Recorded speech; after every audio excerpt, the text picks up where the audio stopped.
اینجا الحمدلله نگاه کن برف چقدر زده سای در روز سعید جمعه بتانیم خداوند نگهبانتون باشه. خیر و برکت روز سعید جمعه نصیب هر یک کدوم شما برادران عزیز. و خواستم یک دو منیت همراهتون چخچخ کنم در برفی گرم خنک.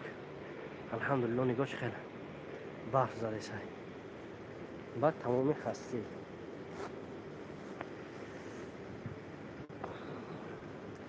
نه به فیلم مووی میشه انشالله امیدواریم در مسکو ایم. اینا برادر جانو برف ببین اینا زده سای برادرانو با درجه زده سای برف که انشالله بس تمامی صنعتش همه کسات اینجا نگه کارا خواه نسترینا زندگی تا خوبان الحمدلله همه اینجا کن کو گوزنی برادران عزیز ما اینا اکای عبدالله بابایف داوید آمدیست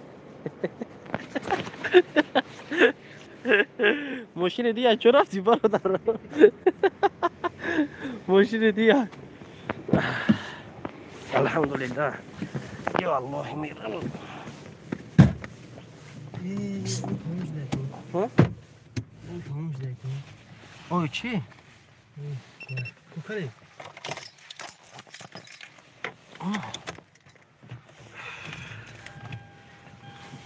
میخوام بلوجان چی خالی چی رفته سر یکی؟ ای کانال شاگرده رحیم پرو کانال دیگه مخی همه کسات اینجا خوبه